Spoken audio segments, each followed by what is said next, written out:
Now, for more analysis on this, we go back to the newsroom where Reham is there for us. Thank you, Mark. For further analysis on the escalating tensions in Gaza, we're now joined by Dr. Varsen Shahin, the Palestinian State Minister of Foreign Affairs. Welcome, Dr. Shahin. Thank you for joining us. What is the impact of the widening conflict between Israel and Lebanon on the Gaza ceasefire talks? Is Nasrallah's assassination paving the way for a ceasefire in Gaza or the beginning of a larger escalation in the Middle East? Good evening.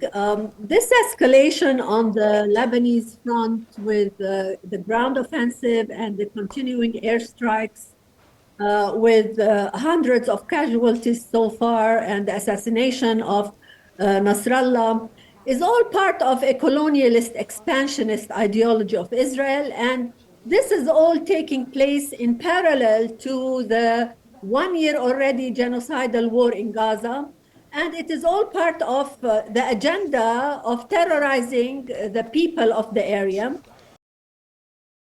in Gaza or in Lebanon, destroying infrastructure, all as grave violations of international law, and they are considered as war crimes by a state that considers itself above the law.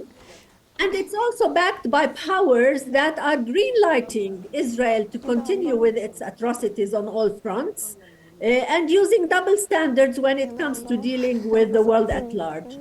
What we see is further escalation looming in the horizon, and we're witnessing it in Lebanon, maybe in Yemen as well. And it's very much tied with Netanyahu's maps, which he has been presenting in the past and more so recently, and quite recently in the UN. Showing what he believes and what his supporters probably believe the new Middle East should be looking like, which defies all international law and international resolutions and signed agreements. And it overtly presents what a new Middle East looks like for Netanyahu and, as I said, for his supporters. So a darker period is in the horizon. And, as you were saying, it was a darker period, and we see live footage from Beirut where there are continued airstrikes. But let's move on to, do you think that the Palestinian Foreign Ministry considers the diplomatic effort since October 7th capable of taking a decisive decision regarding the two-state solution and prisoners exchange deal? Well, we have been diligently working since October 7th and before October 7th, because this whole situation and the charade and the occupation did not start in October 7th. So we have been working intensively through our ambassadors in all parts of the world, wherever we have our embassies and missions, and we have been submitting various reports to UN entities and other organizations, to all stakeholders. We've been following up with the ICJ and the ICC, all in our effort to hold Israel to account. We have been meeting with diplomats in Palestine. We have been daily reminding them of violations.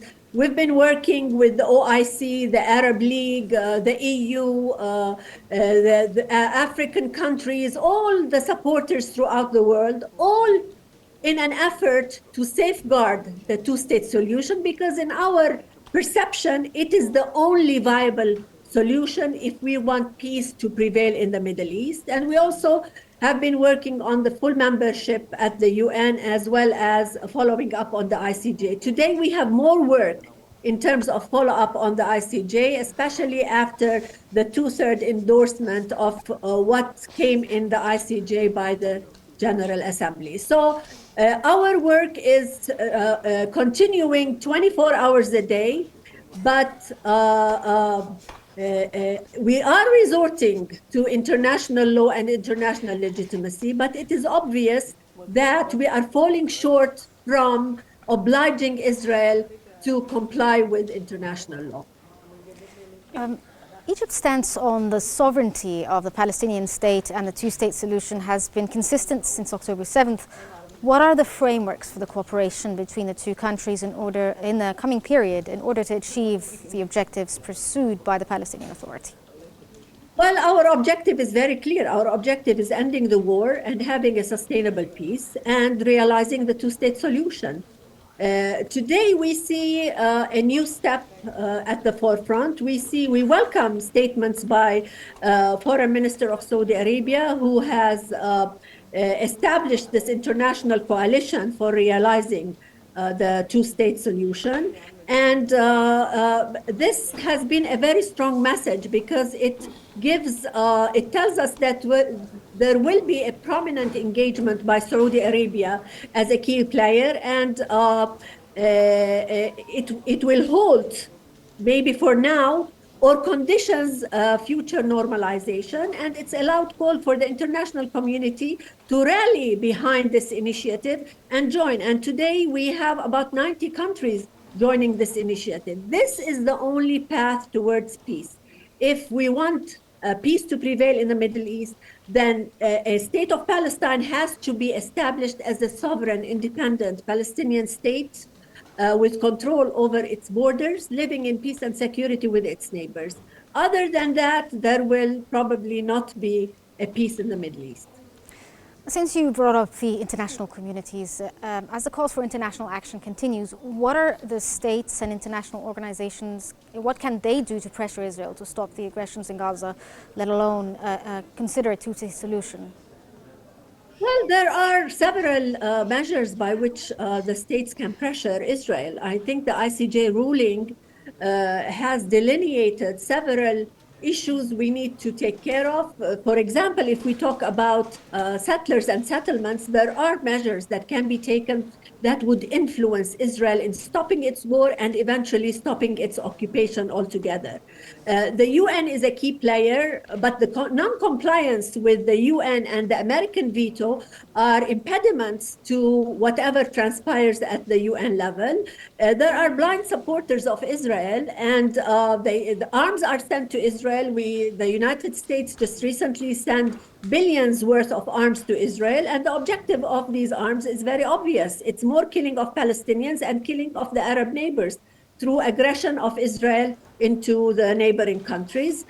We would like more pressure from Arab and Islamic countries and our friends throughout the world to influence Israel. And I tell you quite honestly that today the perception is that there needs to be obligation of Israel to end this war. If matters continue as is, Israel will continue with its aggression, because if it has been brutally exercising genocide over Gaza for a whole year, with about 150,000 people already killed or injured, and it can get away with it, it will think that it can get away with other things at other borders as well. As you said, Dr. Shahin, that Israel has been, doing things with impunity in general for the last year or so. Do you think at some point, specifically when it comes to the West, like America, for instance, will they have a red line that they're willing to say, that's it, this line cannot be crossed by the Israeli side, therefore pressure them into ending the aggressions on Gaza, in addition to taking a ceasefire deal? Or is this something that's not going to happen anytime soon? We demand that there are red lines, and all red lines have been crossed. What more do we need than a genocide in Gaza?